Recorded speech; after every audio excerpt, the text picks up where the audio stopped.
Hello guys, good morning. Welcome back on for my educational hub. Last जो lecture था उसके अंदर हमने क्लेप ऑसिलेटर को डिस्कस किया था। अभी हम लोग हार्टले ऑसिलेटर को डिस्कस करेंगे। इससे पहले हम लोग क्लेप और कोलपिट दो टाइप के ऑसिलेटर डिस्कस कर चुके हैं। हम हार्टले ऑसिलेटर को डिस्कस करते हैं। So let's start. Hartley oscillator, Hartley Hartley oscillator,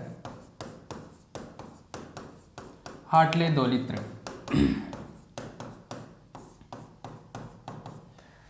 देखो, हम लोग दोलित्र के बारे में बात कर रहे हैं, हार्टले दोलित्र के बारे में। हार्टले दोलित्र का जो सर्किट होता है वो कोलपिट का जो सर्किट था उसी टाइप का सर्किट बनेगा, थोड़ा सा चेंज होगा। जैसे कोलपिट में जहां पर कैपेसिटर लगाए थे वहां पर क्या लगाएंगे, इंडक्टर कॉइल लगाएंगे। जहां पर वहां संधारित्र थे यहाँ पर प्रेरक कुंडलियां लगाएंगे, और जहां पे वहां पे प्रेरक कुंडलियां लगी हुई थी इधर क्या हम लोग कैपेसिटर लगाएंगे। राइट, बस इतना सा डिफरेंस है। बाकी हार्टले दोलित्र उसी टाइप का है। अब सुनो, अब हम लोग क्या करेंगे, इसकी थ्योरी लिखेंगे, लेकिन थ्योरी से पहले मैं सर्किट बना देता हूँ। सर्किट समझ में आ गया आपको? तो सर्किट को देख देख कर ही तो थ्योरी लिखेंगे। थ्योरी याद नहीं रखनी है, सर्किट को देख कर लिखनी है ना। तो आपको थ्योरी याद नहीं रखनी, केवल सर्किट ध्यान में रखना है। तो देखो, सबसे पहले तो हम लोग बात करें किसकी, ओसिलेटर की। तो ओसिलेटर कैसे बनाते हैं हम लोग? एक एम्पलीफायर जो होता है, एम्पलीफायर का जो फीडबैक वाला पार्ट है, ये यहाँ पे बीटा सर्किट, ये एक तरीके से ये एम्पलीफायर है। इस टाइप से अगर हम लोग क्या लगाते हैं, पुनर्निवेशन लगाते हैं, फीडबैक लगाते हैं, तो ये ओसिलेटर की तरह वर्क करता है, हमने पढ़ा था। लेकिन ये ओसिलेटर की तरह वर्क करे, ये सेल्फ एक्साइटेड ओसिलेटर की तरह काम करे, स्वतः उत्तेजित अवस्था दोलित्र की तरह काम करे, उसके लिए क्या करना पड़ेगा, इसमें कुछ इस तरीके से सर्किट को बनाना पड़ेगा कि वो क्या करे, बार्कहाउज़न की कसौटी को पूर्ण करे, बार्कहाउज़न क्राइटेरिया को फुलफिल करे। इस टाइप से यहाँ पे कुछ सर्किट में एलिमेंट लगाने पड़ेंगे। अब वो सर्किट में क्या एलिमेंट लगाने पड़ेंगे, वो हार्टले दोलित्र के हिसाब से क्या होता है, हार्टले दोलित्र के अकॉर्डिंग क्या करते हैं हम लोग, ये सर्किट ऐसा होता है, एम्पलीफायर, और यहां पर हम लोग क्या लगाते हैं, इधर लगाते हैं कैपेसिटर और इंडक्टर कॉइल, मतलब ये बीटा वाला जो सर्किट है इसमें। ठीक है, तो हम लोग बोल रहे हैं कि हार्टले जो दोलित्र है वो कोलपिट ऑसिलेटर की तरह ही है।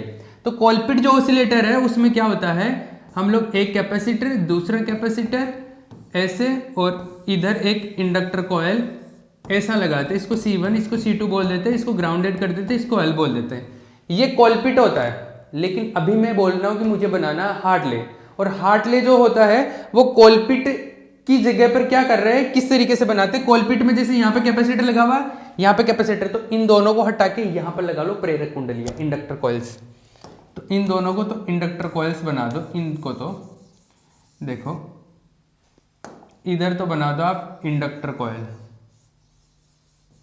ये लो, इसको ग्राउंडेड कर दिया, इसको L1 बोल दो, इसको L2 बोल लो, और इसको बनाना है कैपेसिटर, इसको बनाना संधारित्र, इसको क्या बनाना, संधारित्र बनाना है, इसको बनाना है कैपेसिटर संधारित्र C। आई बात समझ में? अब ये बन गया क्या, हार्टले ऑसिलेटर बन गया। अब ये हार्टले दोलित्र बन गया। समझ में आया कुछ?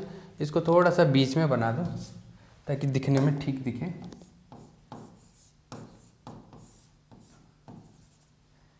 ये क्या बन गया, हार्टले ऑसिलेटर बन गया। ये क्लियर है? अब इसका, ये तो अभी ब्लॉक डायग्राम है, इसका वो सर्किट बना लेते हैं जिसमें एम्पलीफायर भी दिखता है। एम्पलीफायर का अभी तो मैंने बॉक्स बना रखा, अभी एम्पलीफायर को शो करते हुए बनाते हैं। एम्पलीफायर का सर्किट कैसे बनाते हैं हम लोग, एम्पलीफायर में एक ट्रांजिस्टर बना देते हैं हम लोग, ये ई पॉइंट है emitter, this is collector point, this is base point, और कॉमन एमीटर है, ये एमीटर कॉमन कर रखा है ना। इधर एक रेसिस्टेंस होता है, एक रेसिस्टेंस, एक सेकेंड, एक रेसिस्टेंस इधर, एक रेसिस्टेंस इधर, एक रेसिस्टेंस इधर, और इधर एक बैटरी लगा देते हैं, प्लस VCC कर दो इसको, और एक रेसिस्टेंस इधर लगा दो, ये लो, और इसको कर दो ग्राउंडेड। ये R1 बोल दो इसको, ये R2 हो गया, ये RC भी बोल देते हैं इसको, RL भी बोल देते हैं, और RC RL या कुछ भी बोल लो इसको, जैसे मैं RC बोल दो इसको। ये आर ई हो जाता है। क्लियर? समझा? ठीक है। एक कैपेसिटर हम लोग यहाँ पे कनेक्ट कर देते हैं, एक कैपेसिटर हम लोग यहाँ पे भी कनेक्ट कर देते हैं। ये दोनों कैपेसिटर होते हैं, कपलिंग कैपेसिटर होते हैं, सी सी, और इसको सी भी बोल देते हैं। ठीक है। एक कैपेसिटर हम लोग यहाँ पे भी लगाते हैं इसके पैरेलल में, बाईपास देने के लिए, उपपथ प्रदान करने के लिए। ये जो सारी मैं बातें बोल रहा हूँ ना कि ये कैपेसिटर क्यों लगा रहे, ये क्यों लगा रहे, ये क्यों लगा रहे, ये सब कुछ मैंने कोलपिट ऑसिलेटर के टाइम पे हर एक चीज को बताया था कि ये क्या काम में आएगा, ये क्या काम में आएगा, ये कहाँ पे लगा रहे, क्यों लगा रहे। ठीक है। तो वही लैंग्वेज है सारी, इतना तो वही है। ये पॉइंट जो आ गया, I am talking about this point and this, one second, ये पॉइंट और ये पॉइंट, ये कौन से पॉइंट से? ये पॉइंट से ये वाला पॉइंट, वन सेकेंड, ये पॉइंट और ये पॉइंट। अब इसके बाद में तो ये तो कनेक्ट करवाना है, तो ये कनेक्ट कर दो यहाँ पे, तो ये कनेक्ट करते हैं। चलो थोड़ा सा सर्किट को हम लोग छोटा बना देते हैं। ये लो, तो इधर से ले लो, तो एक इंडक्टर कॉइल हो गया, ये दूसरा इंडक्टर कॉइल हो गया, ये इधर से कनेक्ट कर दिया, ये लो कैपेसिटर, ये लो भैया बन गया। This is L1, this is L2, और इसको क्या कर देते हैं, ये यहाँ पे बीच में हम लोग क्या करते हैं, ग्राउंडेड करते हैं ना, तो इसको इससे भी कनेक्ट कर सकते हैं, क्योंकि ग्राउंड का मतलब है 0 वोल्ट पे कनेक्ट कर दिया। इधर भी ये भी ग्राउंडेड है, मतलब ये भी 0 वोल्ट पे, तो दोनों को एक साथ भी कनेक्ट कर देते हैं कई बार, जैसे मतलब इसको ऐसे कर देते हैं, ये लो, तो बात तो एक ही है। ठीक है। तो ऐसे बना दो या ऐसे, मतलब इसको इससे कनेक्ट कर दो, एक ही बात है। मैं अलग अलग बना लेता हूँ, कोई प्रॉब्लम नहीं है। ये हो गया हार्टले का सर्किट। अब इस सर्किट को देख के हार्टले के बारे में पूरी थ्योरी लिखनी है, फिर इसका मैथमेटिकल एनालिसिस करेंगे। तो पहले हम इसकी थ्योरी लिखेंगे। तो थ्योरी लिखते वक्त क्या करना है, अपने को इस सर्किट को देखते हुए सारी थ्योरी बनानी है। क्या बनाऊंगा मैं? देखो, ये पहले मैंने हार्टले में, सॉरी, कोलपिट के टाइम पे मैं बता चुका। देखो ये जो मैं, ये वाला L1 L2 कनेक्टेड है, इससे ऊपर का जो पार्ट है ये ट्रांजिस्टर वाला, ये तो हार्टले में भी यही था, कोलपिट में भी यही है, और जो क्लेप है उसमें भी यही है, तीनों में सेम ही है। तो वो जो इन्फॉर्मेशन कोलपिट के टाइम पे लिखी थी हमने, ये ऊपर वाली इसके लिए, वो सेम इन्फॉर्मेशन इसके लिए भी लिखनी है। बस चेंज क्या होगा? चेंज ये होगा कि उसमें हमने बोला था कि यहाँ पे C1 C2 और यहाँ पे L, तीन चीजें लगी हुई थी। यहाँ पे क्या, L1 L2 और C, ये तीन चीजें लगी हुई है। बस ये थोड़ा सा चेंज होगा, बाकी ऊपर वाले वो चीजें लिखनी है। तो इसको देखते हुए हमारे को वो बातें लिखनी है। चालू करें, लिखवा देता हूं मैं, क्योंकि ये इंपॉर्टेंट है एग्जाम पॉइंट ऑफ व्यू से। ठीक है। पहले मैं कुछ पॉइंट्स लिखवा देता हूं, उसके बाद में आप तो एक तो ये सर्किट बना लेना और एक ये सर्किट बना लेना। ये तो एक मतलब इंट्यूशन डेवलप करने के लिए कि एक्चुअल में ये सर्किट किस तरीके से बना। तो पहले ये बेसिक आइडिया, इसका ही तो फॉर्म ये है। तो आप चाहो तो केवल ये एक सर्किट भी बना सकते हो एग्जाम के लिए, लेकिन क्योंकि मोस्टली बुक्स में है ना, जनरली ये एक ही सर्किट गिवन होता है। बट मैं चाहता हूं कि आप ये बना ले फिर ये बना ले, ये भी बना सकते हैं, लेकिन ये फिर बहुत बेसिक हो जाता है, तो ये छोड़ देना। ये बना के ये बना लेना, दो सर्किट है ना। और एग्जाम में चाहे तो आप दोनों भी बना सकते हो, बट ये तो बनाना ही है। मैं चाहता हूं दोनों ही बना दे, अच्छी बात है। क्लियर है? चलो अभी हम लोग इसको देखते हुए कुछ पॉइंट्स लिखे। अब पॉइंट्स में क्या लिखना, मैं बोल रहा हूँ पॉइंट्स याद नहीं रखने होते हैं, पॉइंट्स सर्किट को देख के बनाने होते हैं। तो सर्किट अगर आपने देखा तो सर्किट में क्या बनाना है, एक तो ऐसा है कि इसमें एम्पलीफायर लगाया कॉमन एमीटर कॉन्फ़िगरेशन का, उभयनिष्ठ उत्सर्जक अभिविन्यासित हमने क्या लगाया, एक ट्रांजिस्टर, सॉरी प्रवर्धक लगाया, एक तो ये हो गया। 4 रेसिस्टेंसेस लगाए, ये कैपेसिटर्स लगाए, ये चीजें लगाई, ये बातें लिखनी है यहाँ पे। उसके बाद में ये जो लिखा है इस तामझाम को लिखना है। चमका? चलो लेट्स राइट। हेडिंग लिख लिया था, उसके अंदर लिखो हार्टले 2 लीटर को निम्न बिंदुओं के अंतर्गत समझा जा सकता है। हार्टले 2 लीटर को निम्न बिंदुओं के अंतर्गत समझा जा सकता है। हार्टले 2 लीटर को निम्न बिंदुओं के अंतर्गत समझा जा सकता है। Hartley oscillator can be explained. Hartley oscillator can be explained in the following points. Hartley oscillator can be explained. Hartley oscillator can be explained in the following points. Hartley oscillator can be explained in the following points. Hartley 2 litre निम्न बिंदुओं के अंतर्गत समझा जा सकता है। ठीक है, अब निम्न बिंदुओं के अंतर्गत क्या समझेंगे, लिखो पॉइंट बनाते हुए लिखना। पहले तो हम लोग इसमें क्या करें, लिखो इसके लिए उभयनिष्ठ उत्सर्जक, इसके लिए उभयनिष्ठ उत्सर्जक प्रवर्धक प्रयुक्त किया जाता है। उभयनिष्ठ उत्सर्जक प्रवर्धक प्रयुक्त किया जाता है जिसमें 4 प्रतिरोध R1, R2, Re व Rc लगे होते हैं।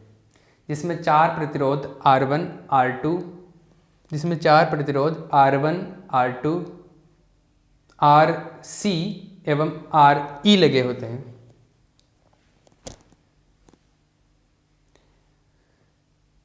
There is used common emitter amplifier. There is used common emitter amplifier for the Hartley circuit. There is used common emitter amplifier for the Hartley circuit. For the Hartley circuit, in which 4 resistances, R1, R2, in which 4 resistances R1, R2, Re and Rc are applied. R1, R2, Rc and Re are applied. R1, R2, Rc and Re are applied. Re are applied. Clear है? ये हम लोग क्या करते हैं, इसमें apply करके रखते हैं। नेक्स्ट पॉइंट पे, इसमें तीन संधारित्र Ce, Cc एवं Cb प्रयुक्त किए जाते हैं। इसमें 3 संधारित्र Cc, Ce एवं Cb प्रयुक्त किए जाते हैं। There are used 3 capacitors. अरे E पे कनेक्टेड है तो E बोल दिया, C पे कनेक्टेड Cc हो गया, B पे कनेक्टेड है Cb कर दिया। इसमें 3 संधारित्र Ce, Cc, Cb प्रयुक्त किए जाते हैं। There are used 3 capacitors. Cb, Cc, Ce, Cb, Cc and Ce, Cb, Cc and Ce। There are used 3 capacitors. ठीक है, आगे चले चलो। ये दोनों तो क्या करते हैं, ये दोनों तो डीसी को नहीं जाने देते, मतलब कैपेसिटर डीसी को जाने नहीं देता, लेकिन इन दोनों का काम होता है कि इसका इफेक्ट इसका डीसी का इफेक्ट आगे नहीं जाए और इधर से भी नहीं जाए, ना ही इधर का कहीं का डीसी का इफेक्ट इधर आए ना इधर जाए। तो डीसी के इफेक्ट को आगे जाने नहीं देते। एसी का सिग्नल जाओ आराम से, एसी के सिग्नल को रास्ता प्रदान करते हैं, लेकिन डीसी को नहीं जाने देंगे। ठीक है, और ये वाला क्या करता है, इधर क्या होता है, ये क्या करता है, ये इधर से एसी का कोई भी सिग्नल आता है तो एसी के सिग्नल को, क्योंकि एसी कैपेसिटर से पास हो सकता है, तो इसको ऐसा लगता है कि चलो इधर से हम लोग एसी इधर से ही पास हो सकता है, इधर से पास हो सकता है। अगर मुझे कंट्रोल करना है Re के ऊपर कितना एसी जाना चाहिए, तो एसी जितना भी आ रहा थोड़ा इधर जाएगा थोड़ा इधर। अगर मैं कैपेसिटर का वैल्यू चेंज करूंगा तो इधर कितना जाएगा वो चेंज होगा। इसका मतलब है कि Re पे कितना एसी जाए उसको कंट्रोल करने के लिए, उसको कम ज्यादा करने के लिए हम लोग Ce का वैल्यू चेंज करके कंट्रोल कर सकते हैं उसको। Got it my point? तो Ce का वैल्यू अगर चेंज करूंगा तो मुझे क्या मिलेगा, यहां पर कितना वैल्यू जाएगा वो चेंज हो सकता है। क्लियर है? चलो आगे चले। चलो भैया तो चलो आगे चलते हैं हम लोग। तो कैपेसिटर्स के बारे में लिख लिया था, आगे कैपेसिटर्स के बारे में लिखो। ये तो क्या करता है, डीसी को ब्लॉक करता है, तो लिखो आगे संधारित्र Cc एवं Cb, संधारित्र Cc एवं Cb डीसी के लिए अवरोध उत्पन्न करते हैं, डीसी के लिए अवरोध उत्पन्न करते हैं तथा संधारित्र Ce तथा संधारित्र Ce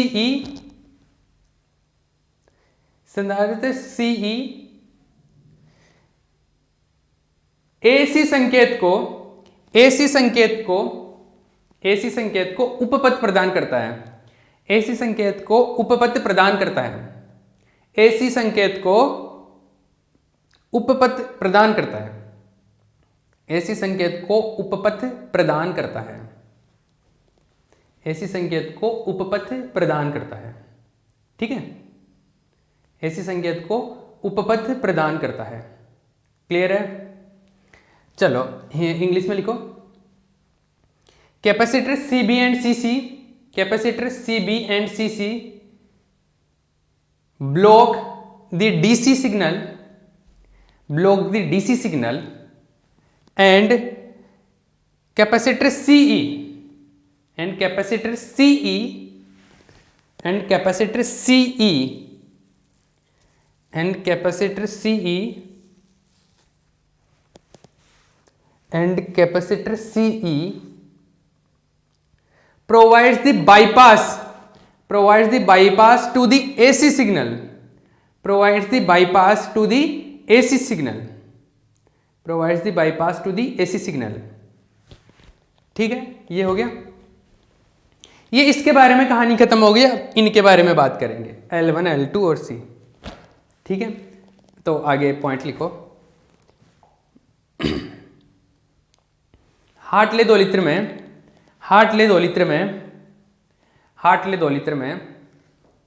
प्रेरक कुंडली L1, L2 एवं हार्टले 2 लीटर में प्रेरक कुंडली L1, L2 तथा एक संधारित्र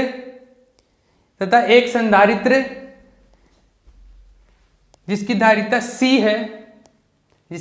C है लगाए जाते हैं। ये तीनों मिलकर संकेत में 180 डिग्री का कलांतर उत्पन्न करते हैं। 180 डिग्री का कलांतर उत्पन्न करते हैं। ये तीनों मिलकर संकेत में 180 डिग्री का कलांतर उत्पन्न करते हैं। ये तीनों मिलकर संकेत में 180 डिग्री का कलांतर उत्पन्न करते हैं। ये तीनों मिलकर संकेत में 180 डिग्री का कलांतर उत्पन्न करते हैं। ठीक है, ये तीनों मिलकर संकेत में 180 डिग्री का कलांतर उत्पन्न करते हैं। क्लियर? चलो ये बात समझ में आती है यहाँ से। तो इंग्लिश में भी लिख लो। In the Hartley oscillator there are used two inductor coils in the Hartley circuit there are used two inductor coils of inductance L1 and L2 and a capacitor of capacitance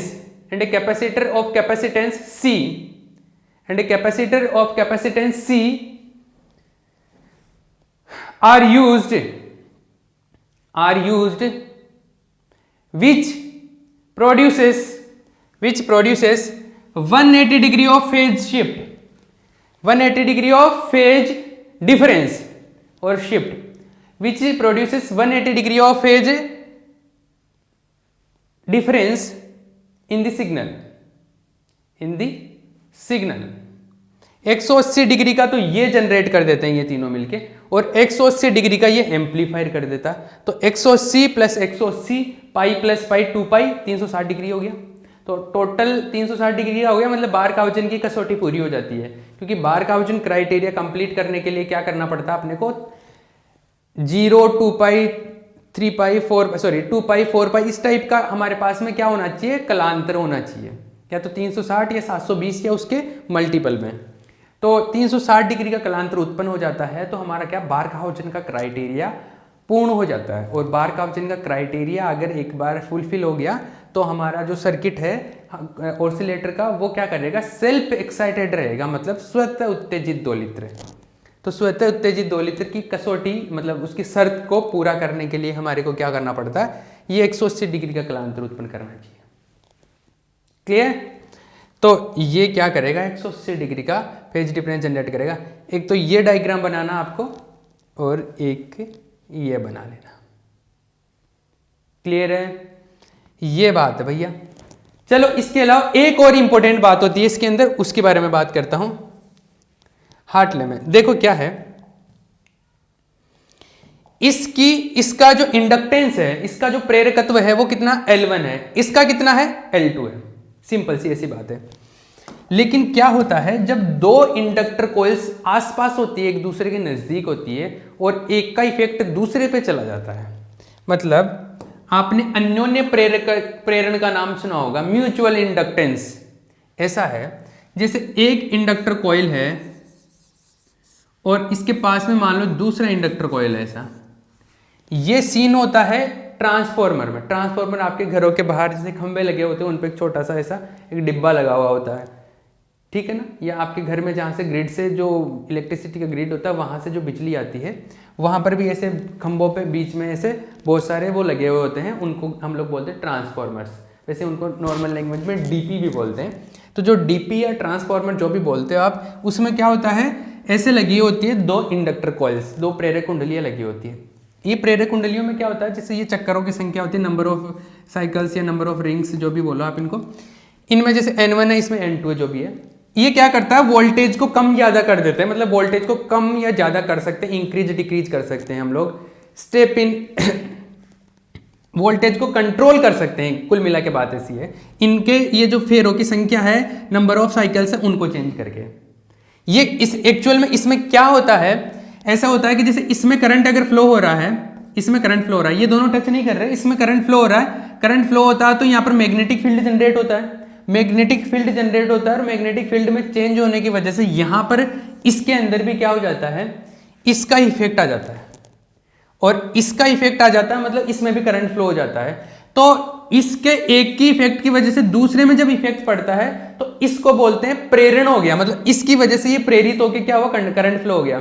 तो एक का effect दूसरे में जाता है, इसको बोलते हैं म्यूचुअल इंडक्टेंस, अन्योन्य प्रेरण। और इसकी वजह से क्या होता है, जैसे मान लो कि इस कुंडली का प्रेरकत्व है L1 और इस कॉइल का है L2 है प्रेरकत्व, इंडक्टेंस। लेकिन क्या होता है जब एक का इफेक्ट दूसरे पे आता है तो उसकी वजह से अन्योन्य प्रेरण होता है, म्यूचुअल इंडक्टेंस होगा, और म्यूचुअल इंडक्टेंस की वजह से एक फैक्टर हो जाता है जिसको बोलते हैं अन्योन्य प्रेरकत्व, म्यूचुअल इंडक्टेंस, उसको लिखते हैं M से। उसकी वजह से क्या होता है, ये जो L1 था अब ये L1 नहीं रहेगा, ये L1 प्लस M हो जाता है, क्योंकि वो अन्योन्य प्रेरकत्व का इफेक्ट आ गया, म्यूचुअल इंडक्टेंस का इफेक्ट आने की वजह से अब ये L1 नहीं रहा, L1 प्लस M हो गया। M मतलब म्यूचुअल इंडक्टेंस का M, म्यूचुअल, और इसमें भी L2 प्लस M हो जाता है। आई बात समझ में? ये कब होता है, जब एक कुंडली का इफेक्ट दूसरे पे हो, एक कॉइल का इफेक्ट दूसरे पे होता है। तो यहां पर देखो, एक इंडक्टर कॉइल ये, एक इंडक्टर कॉइल हो यहाँ पे ये, तो यहां पर भी यही होता है, इसका इफेक्ट इस पे या इसका इफेक्ट इस पे, तो इसकी वजह से इन दोनों में आपस में क्या हो जाता है, म्यूचुअल इंडक्टेंस होता है, अन्योन्य प्रेरकत्व होता है। और अन्योन्य प्रेरकत्व की वजह से यहां पर क्या हो जाएगा, अन्योन्य प्रेरकत्व M लिख देता हूं ये, तो एक सेकेंड, अन्योन्य प्रेरकत्व आ जाता है और अन्योन्य प्रेरकत्व की वजह से क्या होगा, यहाँ पर एक्स्ट्रा इफेक्ट जनरेट हो जाएगा M। अब इसका प्रेरकत्व L1 नहीं रहा, L1 प्लस M हो गया, और इसका कितना हो गया, L2 प्लस M हो गया। चमका? ये चीज अपने काम में आएगी जब इसका एनालिसिस करेंगे ना, मैथमेटिकल एनालिसिस, उसमें, ठीक है। तो यहां पर ये एक और लाइन लिख लेते हैं, ये काफी इंपॉर्टेंट लाइन है, तो लिखो, हार्टले दो लित्र में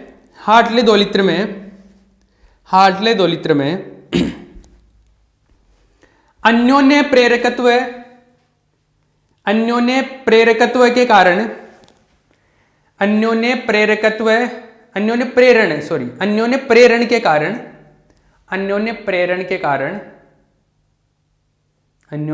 के कारण दोनों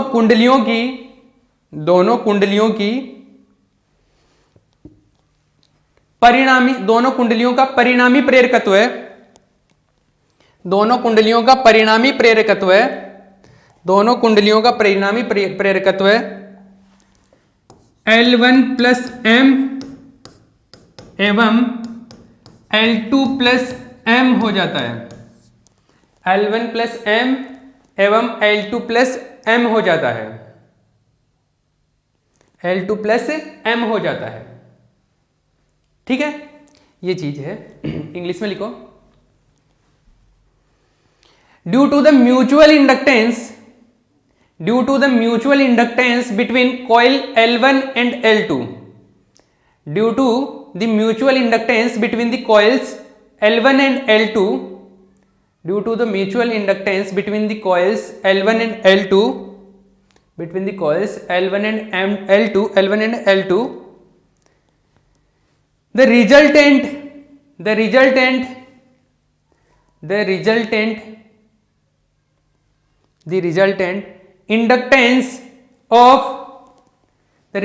inductance of L1 and L2 become L1 plus M and L2 plus M, L1 plus M and L2 plus M respectively, L1 plus M and L2 plus M respectively. ठीक है, क्लियर? चलो ये बात समझ आ जाती है हमारे को, ये चीज है क्लियर है। अब इसकी वजह से 360 का डिफरेंस 180 का इसकी वजह से आता है, 180 का इसकी वजह से आता है। अब इसमें हम लोग नेक्स्ट पार्ट के अंदर क्या करेंगे, इसका मैथमेटिकल एनालिसिस करेंगे, इसका गणितीय विश्लेषण करेंगे कि कैसे ये 180 डिग्री या कैसे जो भी सारी चीज़ें होती है बारखाउचेन की क्राइटेरिया को फुलफिल करने के लिए कैसे क्या करता है, और लास्ट में हम लोग फ्रीक्वेंसी का फॉर्मूला जनरेट करेंगे। ठीक है, क्लियर है? तो नेक्स्ट पार्ट में हम लोग इसको कंटिन्यू करेंगे। ठीक है, ओके।